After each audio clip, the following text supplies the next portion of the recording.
자, 우리 옆에 분과 인사하시겠습니다. 하나님이 하십니다. 잘 되고 있습니다. 그렇게 인사하실까요? 하나님이 하십니다. 잘 되고 있습니다. 아멘.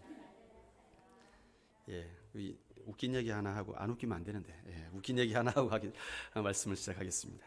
지독한 불면증으로 시달리는 입원 환자가 있었습니다. 병원에 불면증 때문에 입원을 해가지고 밤마다 잠을 못 자가지고 눈이 벌게 가지고 고통받는 환자가 있었는데, 며칠 잠을 못 자다가 어느 날 밤은 갑자기 모처럼 초저녁부터 한 7시부터 잠이 오는 거예요.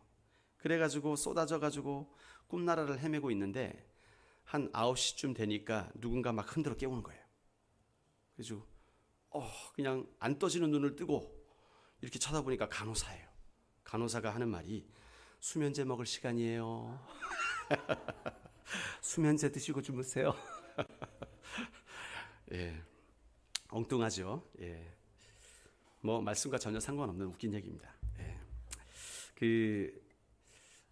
오늘은 성령 강림 주일인데요. 우리가 하나님의 말씀이 우리에게 들려지기 위해서는 성령의 인도하심이 필요합니다. 모든 말씀은 하나님의 감동으로 된 것으로 시작.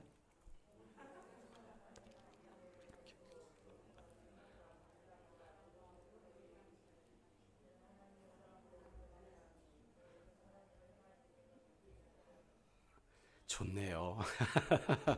이게 참 말씀을 전할 때도 참 좋은 것 같습니다. 말씀을 암송하니까 여러분들이 다 아시니까. 그렇기 때문에 우리가 하나님 앞에 교훈을 받고 책망을 받고 바르게 함과 의로 우리가 세워지려면 성령의 감동이 필요합니다. 그래서 말씀을 들을 때에도 여러분 멍하니 듣고 가지 마시고, 성령님 오늘 이 시간 말씀하시옵소서, 주님이 이 말씀을 깨닫게 도와주시옵소서. 저는 미련합니다. IQ가 103밖에 안 됩니다. 주님, 내게 지혜를 주셔서 하나님이 말씀하시는 그 음성을 온전히 깨달을 수 있도록 도와주시옵소서. 그런 기도하는 마음으로 나가시면 하나님께서 우리를 이끌어 가시는 거예요. 예. 그리고 삶의 터전에서도 마찬가지입니다. 직장에 가셔서 주님과 동행하는 법이 바로 그거예요. 주를 의지하는 거죠. 예. 문제 앞에서 늘 상사를 만날 때라든지 고객을 만날 때라든지, 주님, 또 시간이 됐네요. 이 사람을 만날 때 무슨 얘기를 해야 됩니까? 지혜를 주시옵소서. 그렇게 속으로 기도하고 만나고, 늘 그렇게 하나님을 의지하는 거예요. 우리의 가장 큰 문제는 물어보지 않는 것이 문제입니다. 여호수아가 이 하나님 앞에 범죄했던 가장 큰 죄는 물어보지 않는 죄였어요. 기브온 사람들이 막 거짓처럼 꾸며가지고 우리가 멀리서 왔다고 속여가지고 화친하자 했는데, 그때 사실은 그들은 진멸의 대상이었거든요. 그런데 여호와께 물어보지 아니하고 그냥 불쌍히 여겨서 놔뒀어요. 화친을 맺었어요. 그것이 올무가 되어서 이스라엘이 망할 때까지 계속해서 그 기브아 사람들에 의해서 고통을 받습니다. 그러니까 여호와께 물어보면 되는 거예요. 하나님께 묻는 삶, 그것이 성령 충만한 삶인 줄로 믿습니다. 자, 오늘 말씀이 짧아져야 이후의 시간도 또 원활하게 진행이 되겠죠. 오늘 하나님이 작정하시면 생기는 일, 그런 제목으로 말씀을 나누겠습니다. 이스라엘 백성들이 왕을 달라 그랬죠. 우리도 이방 나라처럼 좀 보이는 왕 좀 주십시오. 그래서 너희가 왕을 갖게 되면 너희가 왕에게 종노릇하게 되고 자녀도 뺏기고 포도원에 좋은 열매 다 뺏기고 농작물도 다 뺏기고 너희들이 거두어들이면 10분의 1은 왕이 다 가져갈 거고, 그래도 왕을 원하느냐? 그래도 원합니다. 상관없습니다. 우리가 종이 되든 뭐가 되든 상관없습니다. 왕을 주십시오. 그러니까 하나님께서 왕을 주겠다고 약속을 하셨어요. 허락을 하십니다. 적극적으로 허락하신 게 아니죠. 비록 적극적이진 않았지만 하나님께서는 이스라엘의 왕을 달라는 백성들의 요구를 받아들이셨어요. 그래서 이제 남은 문제가 뭡니까? 그럼 누가 왕이 될 것이냐? 그게 남아있는 문제죠. 누가 왕이 될 것이냐? 그 질문과 함께 등장하는 사람이 있는데 바로 사울입니다. 오늘 본문에서 등장하는 사울이 이 질문에 앞서 등장을 하게 되죠. 자, 바울을 어떻게 소개하냐면요, 굉장히 화려하게 소개를 해요. 키도 크고, 키도 보통 사람들보다 한 30cm가 더 컸답니다. 우리 교회 남장로님이나 저와 남장로님 정도보다 더 차이 나는 것 같아요. 예. 요번에 공사를 계속하면서 장로님과 열심히 했거든요. 근데 장로님은 그 위에 줄자를 대는데 그냥 대고 그시더라고요. 이렇게. 저는 사다리를 대야 올라가고 팔짝 뛰어도 잘 안 되고 그러는데, 예. 어쨌든 사울이요, 그 정도로 키가 어마어마하게 컸습니다. 머리 하나가 더 있을 정도로 키가 큰 사람이었으니까 군중들이 탁 모여 있으면 누구밖에 안 보이겠습니까? 사울만 보여요. 예, 그런 사람이었어요. 그런데 거기에다가 외모도 준수하였더라. 그렇게 얼굴도 잘생겼어요. 예. 몸매도 좋았겠죠. 참 사람들이 보면 이야, 대단한 사람이다 할 정도로 대단한 그런 몸을 가지고 있었어요. 그렇게 이제 사울을 소개하면서 이제 시작이 돼요. 여러분, 이스라엘의 첫 왕 이야기에 대한 것은 8장에서 시작됐지만 19장부터 15장까지를 사울 이야기다, 그렇게 이야기를 합니다. 여기 이제 사울이 왕이 되는 과정과 또 이 사울의 업적, 사울이 행한 모든 것들, 그런 것들을 이야기하는 것이 9장부터 15장까지 기록되어 있어요. 근데 그 중에서 전반부는 뭐냐면 9장부터 11장까지가 사울이 어떻게 왕권을 차지하게 됐는가, 그걸 이제 11장까지 소개하고요. 그 다음에 그 이후에 11장부터 마지막 15장까지는 왕이 된 후에 사울이 첫 번째 전쟁을 딱 치르게 되면서, 그래서 사울이 왕이구나, 사울이야말로 정말 이스라엘의 왕이 될 만한 사람이구나 라는 것을 보여주는 그런 장면이 11장부터 15장까지 등장을 하게 돼요. 이 두 번째 부분인 13장부터 15장, 11장 이후죠. 그 부분에선 왕까지 된 사울이 또 어떻게 하나님으로부터 버림받게 되었는가도 나타나게 됩니다. 오늘의 본문의 말씀은요, 이 사울 이야기의 맨 앞부분이죠. 맨 앞부분, 서론에 속하는 사울의 등장 이야기입니다. 사울은 어느 지파 사람이었습니까? 베냐민 지파 사람이었고, 베냐민 지파에서는 좀 이름 있는 집안의 아들이었어요. 좀 유지의 아들이었어요.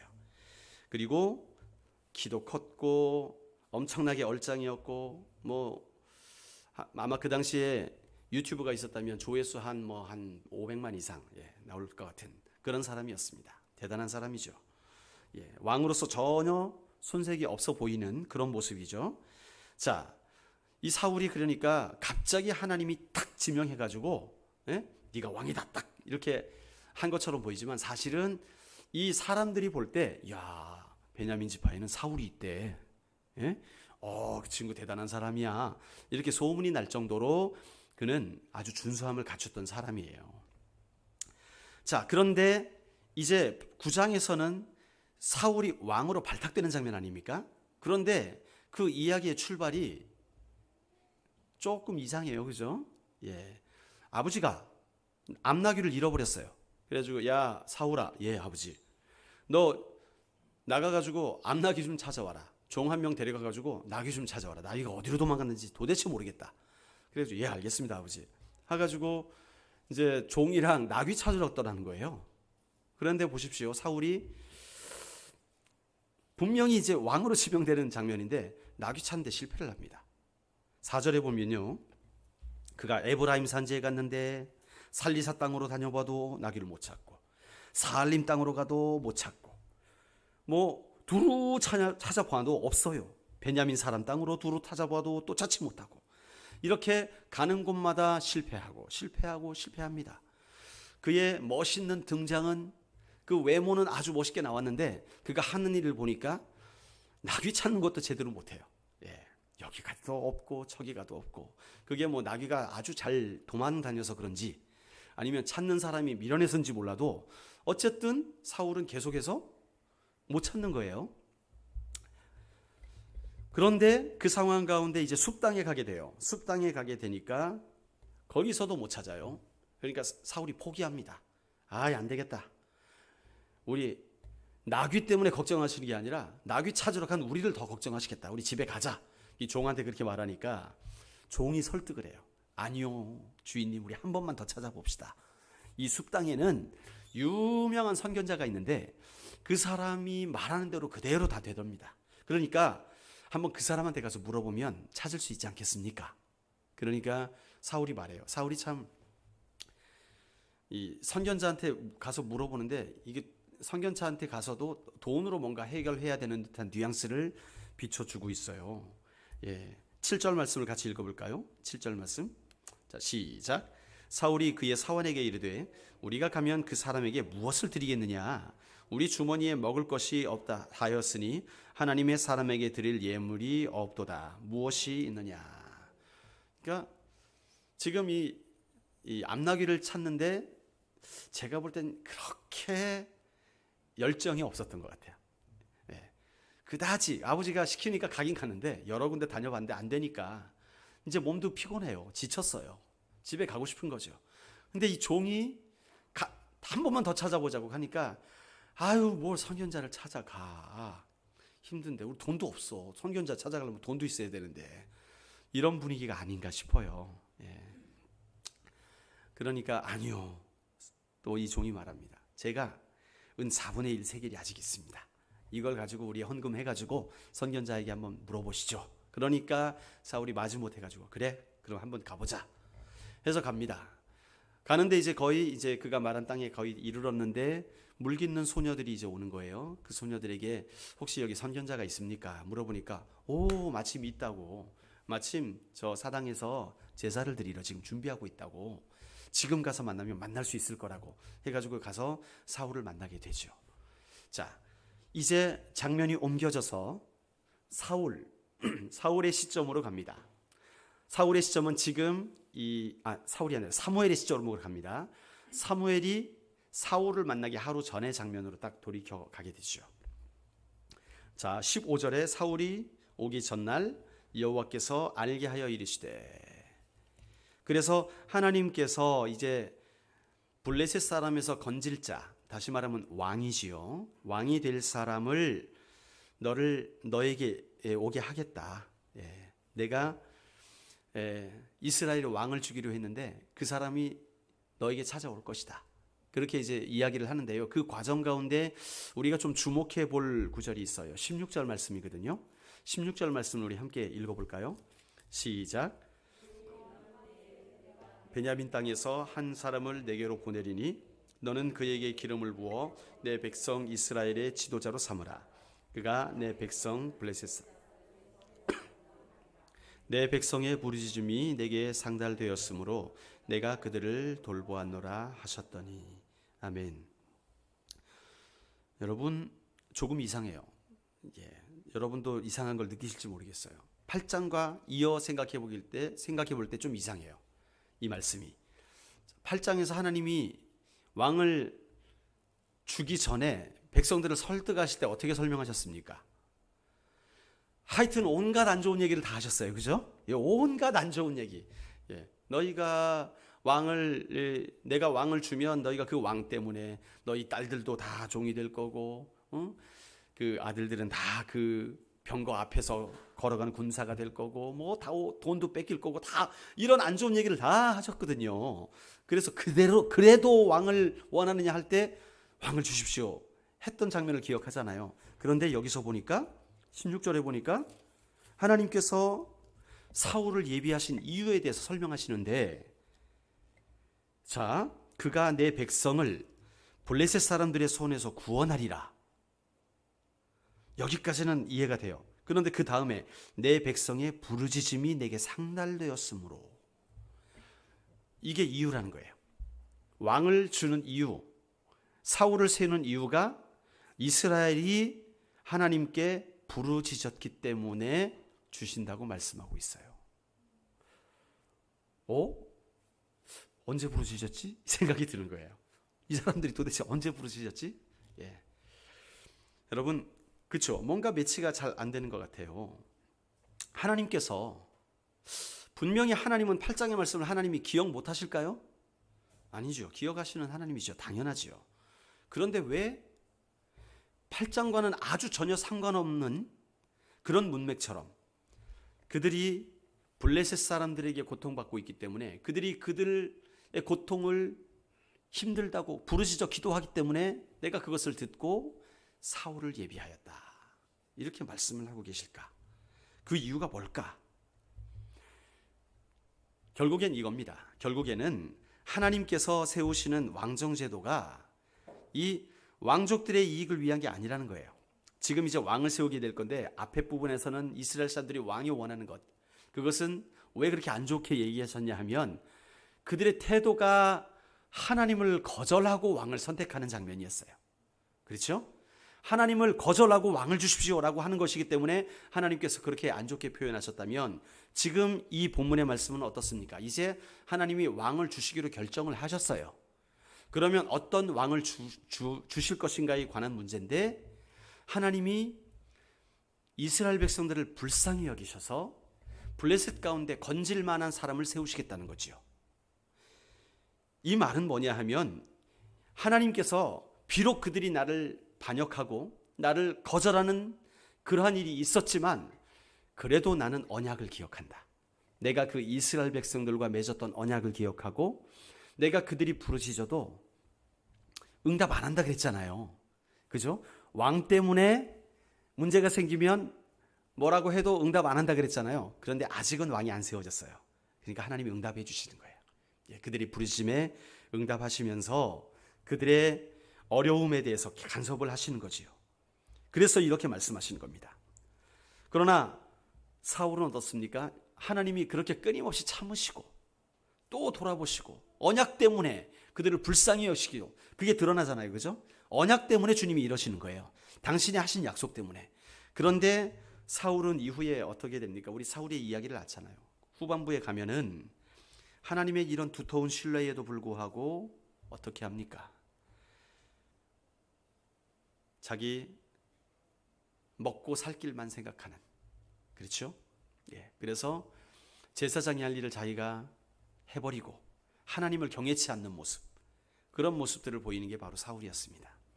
여러분, 자신에게 주신 소명을 감당하지 못하며 하나님을 실망시키는 것이 과연 사울만의 일일까요? 여러분, 그러므로 이 사울은 우리는 항상 할리우드 문화에 젖어 있어요. 이게 뭐냐 하면 영화에서 나는 항상 주인공 편이야. 내가 볼 땐 나는 항상 그렇잖아요. 여러분들 악당의 관점에서 악당이 당하면 어떻게 막 이러는 사람이 있습니까? 안 그렇잖아요. 우리 언제나 그 악당이 뭐 마피아든 아니면 뭐 대통령이든 상관없이 주인공의 관점에서 우리는 늘 바라보잖아요. 이게 헐리우드 관점이에요. 우리는 성경을 볼 때도 헐리우드 관점으로 보시는 분이 있어요. 사울은 무조건 내가 아니야. 우린 무조건 다윗이야. 다윗이 뭐 하는 일들은 무조건 이제 나와 연관시키고 사울이 하는 건 그거는 나와 상관없어. 이렇게 보면은 안 됩니다. 성경은 따라합시다. 성경은 항상 나에게 말씀하신다. 김 집사가 오늘 안 왔네. 이 말씀 김 집사가 들어야 되는데 그게 아닙니다. 항상 성경은 나를 향하신 말씀이라는 사실을 기억하시길 바랍니다. 여러분, 오늘 사울이 이제 사무엘에게 다가오게 될 때 하나님이 계시하십니다. 뭐라고 계시하셨냐면 17절에 이는 내가 내게 말한 사람이니, 그렇게 말하죠. 바로 이 사람이다. 내가 왕으로 세울 사람이 바로 이 사람이다. 하나님이 선택하신 사람이 왔다는 거예요. 사울에게 운명의 시간이 이렇게 찾아옵니다. 사울이 사무엘을 찾아왔을 때는요, 무슨 생각만 가득했느냐? 어린 양이 도대체 어디 있느냐? 아니, 어린 나귀가 어디 갔느냐 도대체. 아버지 암나귀를 찾아가야 되는데 암나귀는 도대체, 그는 왕이고 뭐고 상관없습니다. 지금 나귀만 생각하고 있는 거예요. 그런데 하나님의 관심은 그를 왕으로 세우신다는 거예요. 자, 사무엘은요, 사울의 마음에 무엇이 있었는지를 알았어요. 19절을 한번 읽어볼까요? 시작. 사무엘이 사울에게 대답하여 이르되 내가 선견자니라. 너는 내 앞서 산당으로 올라가라. 너희가 오늘 나와 함께 먹을 것이요 아침에는 내가 너를 보내되 내 마음에 있는 것을 다 내게 말하리라. 이미 알고 있어요. 하나님께서 말씀해 주셨어요. 그래서 지금 사울의 마음속에는 오직 암나귀밖에 없다는 거, 그걸 알고 있었어요. 그러니까 미리 말을 하죠. 걱정하지 말고 일단 산당으로 올라가라. 네가 근심하고 있는 거, 걱정하고 있는 거 내가 다 알고 있다. 내가 다 말해줄 테니까 일단 올라가라. 그렇게 말을 하고 있는 거예요. 그 말은 네 마음속에 걱정하고 있는 것이 정말 네가 걱정해야 될 게 아니다. 이제는 하나님께서 또 다른 관심을 주실 것이다. 그것에 대해서 네가 이제 걱정할 것이지 암나귀에 대한 생각은 잊어버리라는 거예요. 20절 말씀을 보니까 사울 전에 이른 내 암나귀들을 염려하지 말라. 찾았느니라. 온 이스라엘이 사모하는 자가 누구냐? 너와 내 아버지의 온 집이 아니냐? 그렇게 말합니다. 그러니까 너는 더 이상 나귀 걱정할 게 아니라 이제 온 나라를 걱정할 사람이다. 온 나라의 사람들이 이미 너희 집안을 기대하고 있다. 이미 사울이 유명했던 거예요. 그러니까 이미 너희 집안을 기대하고 있으니까 너는 이제 나라 걱정을 할 사람이다. 그렇게 이야기를 하고 있습니다.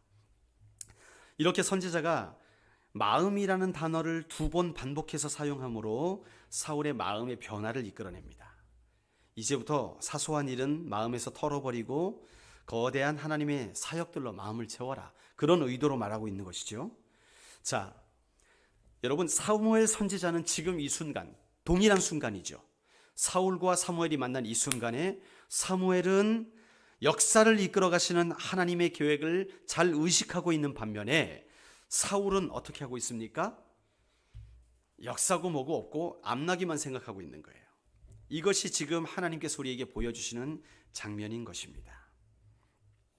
자, 사울이 이 말의 의미를 확실히 못 알아들은 것 같아요. 21절 말씀을 같이 읽어볼까요? 시작. 사울이 대답하여 이르되 나는 이스라엘 지파의 가장 또 나의 가족은 베냐민 지파 모든 가족 중에 가장 미약하지 아니니까 당신이 어찌하여 내게 이같이 말씀하시나이까. 내가 뭐 온 나라를 생각할 사람이라고요? 아유, 아닙니다. 여러분, 누가 연상됩니까? 모세. 모세. 내가 너를 불렀다. 네가 이스라엘 곧. 아유, 아닙니다. 모세랑 비슷하죠. 자, 모세나 기드온이나 이런 사람들이 하나님의 부르심을 받았을 때 거절을 했어요. 좀 못하겠다고, 무섭다고, 두렵다고. 이 사울도 똑같이 말합니다. 게다가 사울은 자기가 베냐민 지파이기 때문에 안 됩니다. 그런 말을 하게 되는데 왜 그러냐 하면 당시에 이 사울이 있을 당시 조금 직전에 사사기서 마지막 부분에 흉악한 죄를 저지른 사람을 옹호하다가 이스라엘 연합군에 의해서 멸종당하다시피 한 게 베냐민 지파였습니다. 그러니까 이스라엘 모든 지파들이 베냐민 사람 그러면 반역하는 거 아니야? 혹시 또 그런 일 일어나는 거 아니야? 이렇게 조금 좋지 않는 눈으로 보는 눈이 있었다는 것이죠. 그래서 나는 베냐민 지파 중에 가장 작은 사람인데 어떻게 그럴 수 있습니까? 라고 말했던 것입니다. 이 본문의 이야기를 통해서 우리가 몇 가지 한 2가지 교훈을 받고 마무리를 하도록 하겠습니다. 첫 번째 뭐냐 하면 하나님은요 이스라엘의 악한 선택에도 불구하고 선으로 그들을 이끌어내신다는 거예요. 그들은 악한 선택을 했습니다. 어떤 악한 선택이었어요? 왕을 달라. 하나님 안 보이니까 우리가 도저히 답답해서 못 살겠다. 보이는 왕을 달라. 이방 사람들처럼 똑같이 보이는 왕을 달라. 하나님을 거절한 악한 선택이었습니다. 그런데 오늘 보니까 하나님께서 이제 왕정을 세우시기로 결정하신 이후에 그들을 또다시 언약 안에서 품어주시는 걸 볼 수 있어요. 블레셋의 압제가 있으니까 그들의 압제 가운데서 신음하고 있는 그 기도를 들어주세요. 그것을 기억하시고 그들을 건져주기 위해서 다시금 사울을 왕으로 세워주신다는 거예요. 하나님은요 신실하신 하나님이십니다. 하나님이 여러분 선지서를 특별히 읽어보게 되면 알아요. 시편 이후에 선지서들이 쭉 나오지 않습니까? 선지서들을 읽어보면 하나님께서 극단적인 말씀들을 많이 하십니다. 내가 내 백성들을 다시는 돌아보지 않겠다. 그들을 멸하겠다. 집안에서 끊어버리겠다. 막 아주 그냥 이스라엘 백성들에 대해서 여러 가지 심한 말씀들을 많이 하세요. 그런데 그게 진짜로 그들을 멸망시키길 원해서 그러셨느냐? 그들을 나와 완전히 끊어버리길 원하셔서 그러셨느냐? 그게 아니라는 거예요. 자녀가 잘못하게 될 때 이놈의 자식, 내가 다리 몽둥이를 부러뜨려 버리겠어. 그러면 아이가 생각합니다. 오늘 내 다리는 부러졌구나. 그렇게 생각한 게 맞습니까? 예. 호적을 파버리겠어. 막 그러면 호적을 파는 게 맞습니다. 여러분, 그 말이 뭡니까? 그 자녀가 잘못된 길에서 돌이키기를 원하는 강력한 표현인 거예요. 예. 하나님도 그런 것입니다. 선지자들 통해서 끊임없이 너희는 멸망할 것이다. 바벨론이 와서 너희를 끌고 갈 것이다. 너희는 아수르에게 망할 것이다. 너희는 내가 돌아보지 않을 것이다. 이렇게 말씀하시는데 그 말씀 뒤에 있는 하나님의 아버지의 마음은, 우리 아버지의 마음은 뭐냐 하면 마음이 멍들어 있는 거예요. 아들이 돌아오기를 원하는데, 자식이 돌아오기를 원하는데, 그래서 내게로 돌이켜서 나의 백성답게 살아가기를 원하는데 돌아오지 않는 그들의 마음이, 그들의 상태가 너무나 고통스럽기 때문에 아버지의 마음이 멍들어 있는 거예요.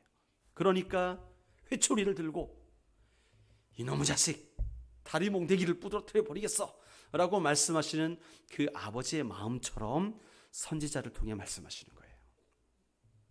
할렐루야. 그것이 바로 8장이었습니다. 8장의 말씀은 왕을 달라는 그들이, 야, 그게 아니다. 너희들의 진정한 왕은 나 여호와 하나님이다. 내가 너희들과 함께할 때 너희는 가장 안전하고, 내가 너희와 함께할 때 너희는 가장 복된 삶이 될 수 있다 라는 것을 말하는데도 불구하고 듣지 않는 그들에게, 내가 너희가 기도해도 다시는 내가 듣지 않을 것이다 라고 말씀하셨던 것이죠. 여러분, 우리는 성경을 읽어나갈 때 그래서 이 성경 구절 뒤에 있는 아버지의 마음을 알아야 되는 거예요.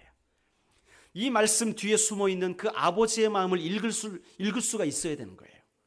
바로 8장에 이 이스라엘 백성들을 향하여 악하게 그 어려운 일들을 끊임없이 말했던 그 하나님의 마음은요, 아들을 향한, 아들이 돌아오길 바라는 그 아버지의 마음이었던 것이죠.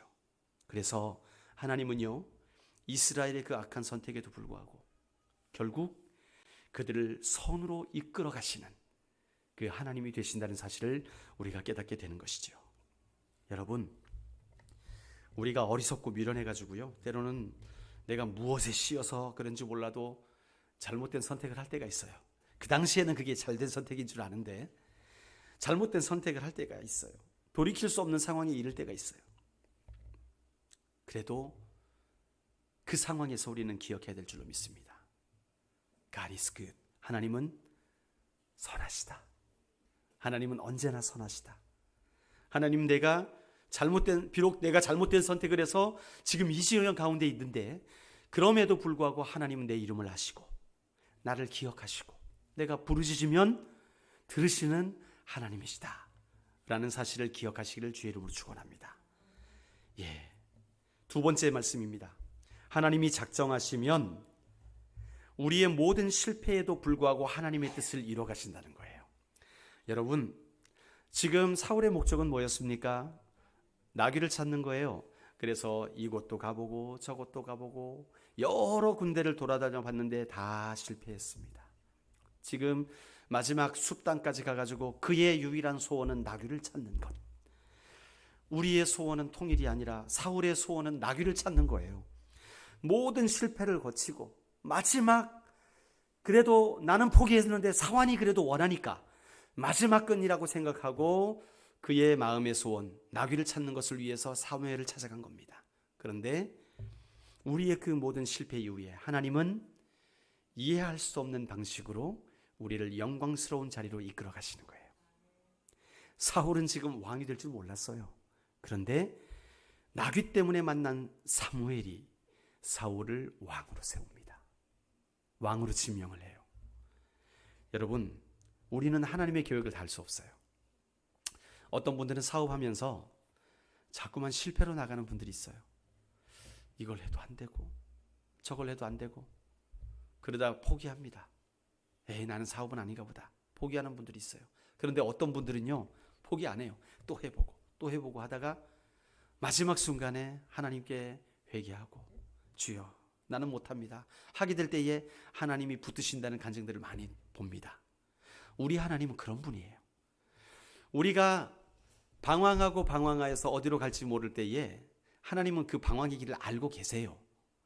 우리의 모든 방황의 길은요, 하나님의 플랜 안에 들어있다는 사실을 기억하시기 바랍니다. 하나님 왜 우리를 자꾸 절망 가운데 두십니까? 왜 우리를 자꾸 실패케 하십니까? 하나님 도대체 저를 기억하고 계십니까? 하나님 살아 계십니까? 라고 우리가 기도를 할 때가 있는데, 하나님은요 바로 우리의 그 간절한 상태를 기다리고 계신 거예요. 하나님을 간절히 찾는 그 상태를 기다리고 계시더라는 거예요. 그래야 하나님의 역사를 하나님의 것으로 인정할 수가 있잖아요. 그래야 하나님께서 우리의 삶 가운데 역사하셨다는 사실을 간증할 수가 있잖아요. 하나님은 우리의 삶을 통하여 영광 받으시기를 원하십니다. 하나님께서 영광 받으시려면 우리 안에 필요한 게 있는데, 그것은 하나님을 향한 간절한 마음이에요. 갈급한 마음이에요. 이 사울도요, 계속 실패를 하다 보니까 이게 마지막이었어요. 이제 더 이상 기대할 게 없고 이제 선견자에게 묻고 안 되면 돌아가는 거였어요. 그런 나귀에 대한 간절함이 있었습니다. 하나님은 이 모든 상황들을 통해서 하나님의 작정하심을 이끌어 가시는 거예요. 여러분, 사울은 아무것도 의도하지 않았습니다. 그저 나귀만 찾았습니다. 그러나 하나님은 이스라엘에게 왕을 세우시기로 결정하셨고, 당신의 작정대로, 당신의 섭리대로 이 모든 상황을 이끌어 가십니다. 여러분, 그렇습니다. 사울이 그랬던 것처럼 아무 생각 없이 그냥 나귀를 찾고 있었는데 하나님의 계획 안에 그게 들어 있었던 것이죠. 그러니까 그게 복이 된 것입니다. 하나님이 작정하시면 나귀를 찾는데 실패한 자도 왕이 되게 하시는 거예요. 하나님이 작정하시면 우리가 아무런 의미 없이 고통받고 있는 것 같은 느낌을 받을 때에도 하나님은 그곳 가운데 하나님의 영광을 드러내실 수 있는 줄로 믿습니다.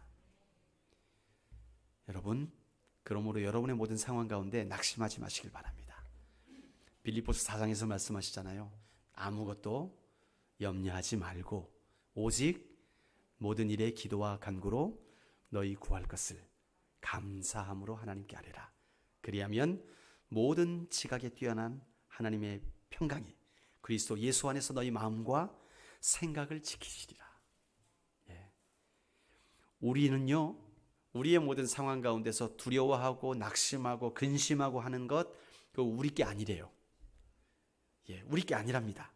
우리는 그 상황 가운데서 오직 감사함으로 하나님께 기도하는 것, 그게 우리 거라는 거예요. 그러면 하나님께서 응답하신다는 거예요.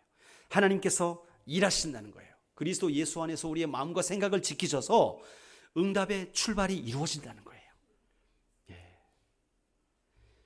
하나님은 선하십니다. 그 선하심을 신뢰하는 자에게 하나님은 가장 좋은 길로 인도하시게 될 줄로 믿습니다. 기도하시겠습니다. 하나님 아버지, 감사드립니다. 하나님이 작정하시면 나귀를 찾는 데 실패한 자도 왕이 되게 하시고, 하나님이 작정하시면 이스라엘의 악한 선택에도 불구하고 그 모든 악한 행위들을 선으로 그들을 끌어들여 가심을 보게 됩니다. 하나님, 선하신 하나님을 우리가 신뢰하며 나가길 원하오니 오늘도 주님의 그 선하심으로 우리를 인도하여 주시옵소서. 우리가 최악의 선택을 할지라도 우리가 주 안에 있게 된다면 그것이 가장 영광스러운 선택으로 바뀌어질 것을 우리가 기대하며 나아가오니 주님, 우리와 함께하여 주시옵소서. 감사를 드리며 예수님의 이름으로 기도드립니다. 아멘.